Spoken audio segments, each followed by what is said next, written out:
말씀을 통하여 함께 은혜를 나누고자 합니다. 오늘 말씀의 제목은 욥의 고난입니다. 욥의 고난이라고 하는 제목으로 말씀을 선포하고자 합니다. 자, 오늘 첫 번째로 주시는 교훈입니다. 따라하시겠습니다. 누구에게든 고난이 찾아온다. 다시 한번 따라하겠습니다. 누구에게든 고난이 찾아온다. 오늘 말씀의 욥은요, 고대 근동 지역에 살고 있던 굉장한 유력자였습니다. 또한 그는 굉장한 거부여서 양만 7,000마리를 가지고 있었고요. 또 낙타를 3,000마리, 또 소는 1,000마리, 또 암나귀는 500마리, 종도 많이 거느리고 있었습니다. 더군다나 그는 하나님을 경외하며 두렵고 떨리는 마음으로 하나님을 잘 섬기는 사람이었습니다. 심지어 자녀들이 잔치한 그 다음 날에는 꼭 그 자녀들을 불러서 혹시라도 범죄하였을까봐 하나님 앞에 예배하고 회개 기도하고 또 하나님 앞에 모든 것을 고백할 정도로 신실한 사람이었습니다. 그런데 어느 날 갑자기 그 가정에 고난이 닥쳐왔습니다. 이방 스바 사람들이 갑자기 쳐들어와서 그 곳을 지키던 종들을 다 죽이고 소와 나귀를 다 사로잡아 가버렸다는 겁니다. 그런데 그 일과 거의 동시에 갑자기 맑은 하늘에서 불이 떨어져서 들에 나가 있던 양과 종들이 불에 다 타 죽고 말았다는 것입니다. 또한 그와 동시에 이방 갈대아 사람들이 와서 낙타를 치던 종들을 죽이고 그 모든 낙타를 다 사로잡아 가버렸다는 겁니다. 그런데 그와 동시에 또 자녀들 10명이 생일을 맞이하여 한 집에서 먹고 마실 때에 갑자기 큰 대풍이 불어서 그 집이 무너져서 10명이 한꺼번에 모두 죽고 말았다는 겁니다. 욥은 연달아 들려오는 이 청천벽력 같은 슬픈 소식에 억장이 무너지고 이 땅에서 지옥이 무엇인지 경험하게 되었습니다. 삽시간에 사랑하는 자녀들을 모두 잃고 자신의 전 재산을 다 잃어버린 채 길거리로 남게 되었다는 것입니다. 여러분, 이 말씀을 통하여 우리에게 주신 교훈이 있습니다. 의인에게도 고난이 닥쳐온다라는 것입니다. 믿지 않는 사람들은 말할 것도 없고 믿는 사람, 심지어 욥처럼 의인에게도 고난이 닥쳐온다라는 것입니다. 여러분, 욥이 얼마나 하나님을 경외한 사람입니까? 욥은 자신뿐만 아니라 자신의 자녀들이 혹시라도 잔치하는 도중에 범죄하였을까봐 그 다음날에 그들을 불러서 하나님께 예배하고 회개하고 기도하고 번제를 드렸던 참으로 신실했던 사람이 욥이었다라는 것입니다. 하나님도 욥을 인정하였다고 성경에 기록되어 있습니다. 그럼에도 불구하고 의인이었던 욥에게도 고난이 닥쳐왔습니다. 그것도 정말 가장 고통스러운 고난, 바로 자신의 사랑스러운 가족의 죽음, 그리고 자신이 평생토록 모아왔던 모든 재산이 하루아침에 물거품이 되어버리는 현실이 그에게 닥쳐왔다는 것입니다. 여러분, 이처럼 고난은 의인도 피해가지 못합니다.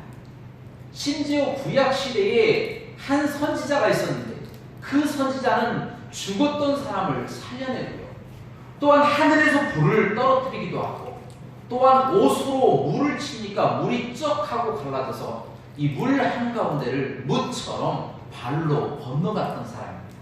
그 사람은 바로 엘리사인데요, 바로 이와 같은 출중한 능력을 가진 엘리사조차도 노년에는 병에 걸려서 시름시름 앓다가 죽고 말았다는 것입니다. 여러분, 모든 사람들에게는 이처럼 고난이 찾아옵니다. 그런데 중요한 것은 왜 이와 같은 고난이 사람에게 찾아오느냐라고 하는 질문이 있다는 것입니다. 왜 고난이 우리에게 찾아올까요? 단도직입적으로 말씀드립니다. 바로 원죄 때문입니다. 우리 조상 아담이 하나님이 먹지 말라고 하신 선악과를 따먹음으로부터 우리 인류가 하나님 앞에 벌을 받아 에덴 동산에서 쫓겨나 죽음이 비로소 우리에게 찾아오게 되었다는 것입니다. 그 원죄 때문에 모든 인간은 최소한 죽음이라고 하는 고난을 당하게 된다는 것입니다. 빈부, 귀천, 또한 남녀노소, 또한 지위, 고하를 막론하고 모두 다 죽는다라고 하는 것이 우리에게 찾아오는 고난이다라는 것입니다. 또한 문재인 대통령도 죽을 것입니다. 또한 요즘 문제를 일으키는 신천지의 이만희도 반드시 죽을 것입니다. 그리고 지금 여러분 앞에서 설교하는 저도 죽게 됩니다. 왜 그렇습니까? 아담의 원죄 때문이다라는 겁니다. 그럼에도 불구하고 많은 사람들이 이 땅이 영원할 것처럼 그렇게 살아갑니다. 이 땅에서 천년만년 누릴 것처럼 그렇게 생각하고 살아간다는 겁니다. 그러나 그토록 의지하는 이 땅조차도 성경 말씀에 영원하지 아니하고 그 땅조차도 사라질 날이 있다라고 성경 말씀에 기록하고 있다라는 것입니다. 그러므로 우리는 이 고난만 많은 이 땅만 바라보며 또한 이 땅만 의지하고 이 땅의 마음을 빼앗기며 살아갈 것이 아니라 하나님이 계신 우리의 영원한 처소인 저 하늘나라를 바라보며 하나님의 나라의 마음을 두고 하나님의 뜻대로 이 땅에서 살아가면서 하나님의 축복을 누리시는 저와 여러분들 되시길 주님의 이름으로 축원합니다. 두 번째로 우리에게 주시는 교훈이 있습니다. 바로 하나님을 원망치 말아야 한다라는 것입니다. 따라하시겠습니다. 고난이 닥칠 때 하나님을 원망치 맙시다. 다시 한번 크게 따라하시겠습니다. 고난이 닥칠 때 하나님을 원망치 맙시다. 아멘. 자, 오늘 본문 말씀에 나오는 것처럼 이제 삽시간에 사랑하는 자녀들을 모두 잃고 전 재산까지 잃어버린 욥은 슬퍼할 겨를도 없이 그의 몸에 심한 악창이 나게 됩니다. 여러분, 이 악창 때문에 욥은요 기왓장으로 몸을 빡빡 긁어서 피가 철철 흘려도 가려움증이 사라지지 않았다는 것입니다. 몸의 고통까지 찾아온 것입니다. 아마도 보통 사람이라면 가족을 잃고 재산을 잃은 것도 억울한데 몸까지 아프게 되면 정말 하나님을 원망하고 극단적인 선택을 할 수밖에 없는 상황에 이르게 된다. 그래서 하나님을 원망하기도 하죠. 하나님, 당신이 정말 살아계신다면 어떻게 저에게 이러실 수가 있습니까? 그러나 믿음의 사람 욥은 이와 같은 상황에도 단 한마디도 하나님을 원망하지 않았습니다. 단지 이렇게 고백합니다. 하나님, 제가 어머니의 폐에서 아무것도 가지고 나온 것이 없습니다. 그래서 어머니의 폐에서 벗어나왔사온즉 이제 빈손으로 다시 주님께 돌아갑니다. 축복하신 분도 하나님이시고 가져가신 분도 하나님이시오니 오직 하나님께만 모든 것을 감사하며 찬양을 돌립니다 라고 고백했다는 겁니다. 욥은 어려운 환경에서도 하나님을 원망치 않고 도리어 하나님을 찬양합니다. 굉장한 믿음이죠. 그러나 비단 이와 같은 고백은 성경 속의 욥 한 사람만의 고백이 아닙니다. 현 시대를 살아가는 사람들 중에서도 욥과 같은 고백을 하는 사람들이 있다는 것입니다. 여러분, 송명희 씨를 알고 계십니까? 여러분, 그녀도 욥처럼 고난이 많은 사람이었습니다. 그는 뇌성마비가 아주 심한 장애인입니다. 몸이 심하게 뒤틀려서 제대로 걸어다니지도 못합니다. 말을 하는 것도 굉장히 어눌한 사람입니다. 휠체어에 앉아있을 때조차도 몸을 제대로 가눌 수가 없는 사람인데요. 그는 글을 쓰고 싶어도 글을 쓰지 못해서 몸이 자꾸 뒤틀리는 거예요. 그래서 힘없는 손가락에다가 펜을 쥐고 한쪽 발로 종이를 누르고 써야 했다라는 것입니다. 더구나 그녀는 너무 가난해서 한 번도 제대로 된 교육을 받지 못했습니다. 늘 다른 사람의 도움을 받아야만이 겨우 움직일 수 있는 불편한 존재였다고 고백하고 있습니다. 이처럼 송명희 씨는 언뜻 보기에 전혀 소망이 없고 다른 누구에게나 쓸모없는 사람처럼 보였습니다. 그러나 그녀가 우연히 예수님을 만나자 놀랍게 그의 삶이 달라졌습니다. 몸은 비록 처음과 별반 다를 바 없지만 그녀의 마음은 주님을 향한 열정으로 불타올라 시를 쓰기 시작했습니다. 결국 현재 그녀는 하나님을 높여드리는 하나님의 시인이 되어서 세계와 전국을 다니면서 하나님을 높여드리고 공평하신 하나님을 자랑하는 거룩한 사람이 되었다는 것입니다. 여러분, 그녀가 지은 찬송시 한 편을 소개하겠습니다. 잘 들어보시기 바랍니다. 나 가진 재물 없으나, 나 남이 가진 지식 없으나, 나 남에게 있는 건강 있지 않으나, 나 남이 없는 것 있으니, 나 남이 못 본 것을 보았고, 나 남이 듣지 못한 음성 들었고, 나 남이 받지 못한 사랑 받았고, 나 남이 모르는 것 깨달았네. 공평하신 하나님이 나 남이 가진 건 나 없지만 공평하신 하나님이 나 남이 없는 것 갖게 하셨네. 아멘. 사랑하는 여러분, 현재 코로나 바이러스로 인해 전 세계 92개국이 우리나라를 향해 문을 닫았습니다. 이로 인해서 우리나라의 경제가 속절없이 무너지며 돌파구를 찾지 못하고 있습니다. 대기업이 휘청대고 있고요. 자영업자들이 문을 닫고 있습니다. 직장인들이 직장이 문을 닫을까 미래를 걱정해야 하는 최악의 불경기에 처했고요. 그래서 모두가 우울함과 불안함이 극도에 다다르고 있다는 것입니다. 사회도 굉장히 불안합니다. 아이들이 몇 달째 밖에를 나가지 못하고 있어요. 모두가 미칠 것 같다고 서로 아우성치고 있습니다. 사람들이 예민해져서요, 주변을 두리번거리면서 서로를 향해 원망의 목소리를 내고 있습니다. 짜증이죠. 물론 교회들도 어렵습니다. 재정적으로 문제도 많이 생깁니다. 그러나 저희 하고교회는요, 이런 때일수록 더욱 모여서 격려하고 새벽마다 기도하고 있습니다. 주일에 마스크를 하고 세정제를 문지르면서 안전을 중시하며 더불어 함께 모여 격려하고 예배하고 기도하고 있습니다. 사랑하는 여러분, 그렇습니다.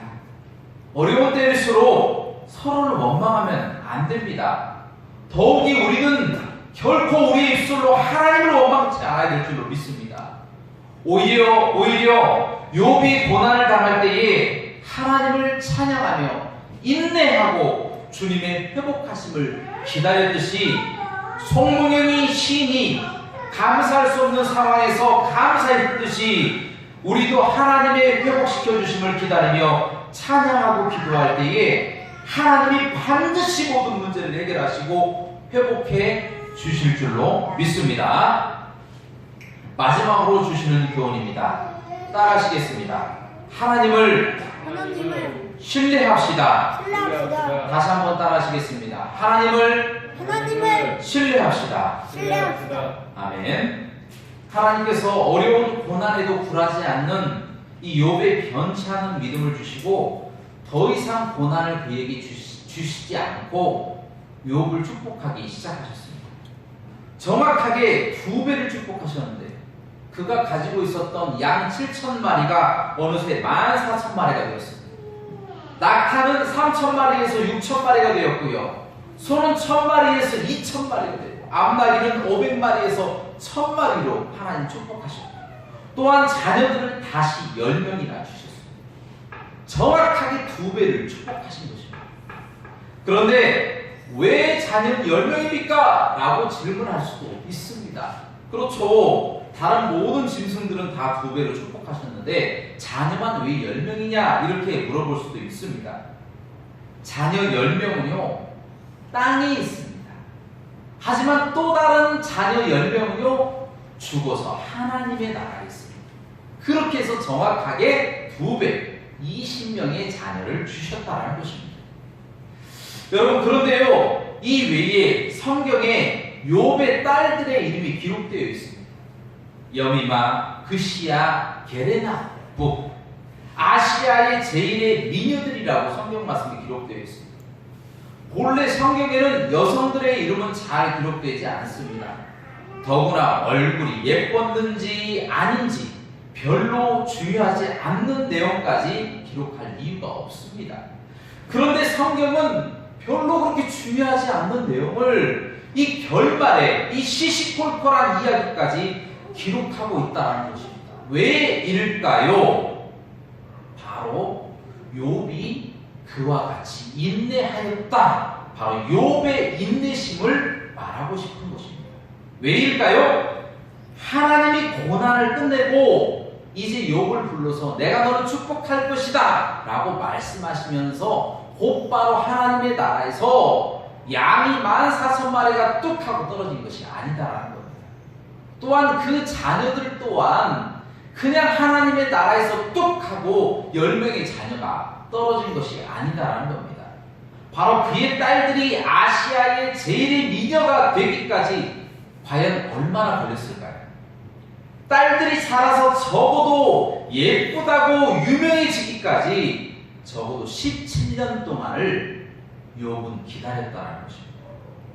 욥은 하나님의 축복의 말씀은 그리고 회복의 말씀을 듣고 자그마치 17년 동안이라 하나님의 축복을 기다리며 자기 자리에서 묵묵하게 인내하며 기대하고 기다리며 찬양하고 기도하였다는 것입니다. 사랑하는 여러분, 하나님은 완벽하신 분이십니다. 한 치의 오차도 없는 창조의 하나님이시다. 하나님이 약속하신 것은 반드시 지키시는 분이 하나님이시다. 여러분, 코끼리가 그 코로 사과도 주워 먹고요, 때로는 물도 마시고 물도 뿜고 그러잖아요. 그런데 놀랍게도 그 코의 근육이 2,000개가 넘는다고 합니다. 그 코를 창조하신 분이 바로 하나님이시다는 겁니다.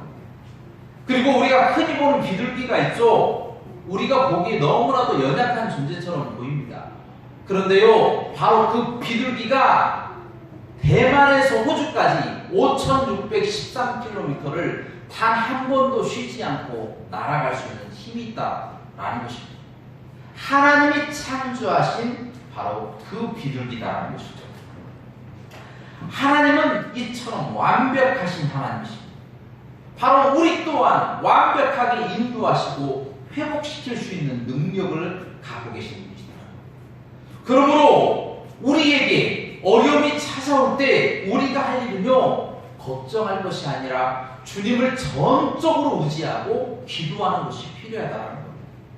그러면 하나님께서 때가 될 때 쓸모없는 돌덩이처럼 연약하고 모가나고 어리석은 우리를요, 정금과 같이 아름다운 보석과 같이 우리를 회복시켜 주시고 우리를 인도하신다는 것입니다. 사랑하는 여러분, 현재 우리는 국가적인 고난과 개인적인 여러 가지 어려움에 봉착해 있습니다. 그러나 우리가 이 순간을 잘 버티고 하나님을 원망치 않고 땅에 소망을 두지 않고 하나님의 나라에 소망을 두며 주님께서 회복시킬 날을 기다리며 열심히 기도하고 찬양하고 기다리며 하나님을 의지한다면 하나님께서 우리를 붙잡아 주시고 이 땅에서 축복을 주실 뿐 아니라 하나님의 나라에서 놀라운 축복을 우리에게 예비하고 계신다는 것입니다.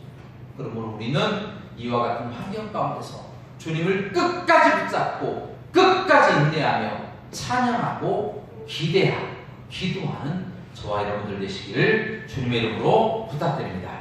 함께 기도하시겠습니다. 사랑과 은혜가 풍성하시고 자비로우신 하나님 아버지, 저희는 참으로 믿음이 연약하고 또 부족합니다. 늘 하나님 눈에 보이는 것에 또 치중하며 넘어지고 쓰러질 때가 많이 있습니다. 하나님, 우리를 붙잡아 주셔서 좌로나 우로나 치우치지 않도록 인도하시고 주의 말씀으로 우리를 변화시켜 주셔서 주님과 함께 동행하며 살아가는 삶을 살아갈 수 있도록 주님 인도하여 주옵소서. 모든 영광 하나님께 돌리기를 원하며 예수님의 이름으로 간절히 기도하옵나이다. 아멘.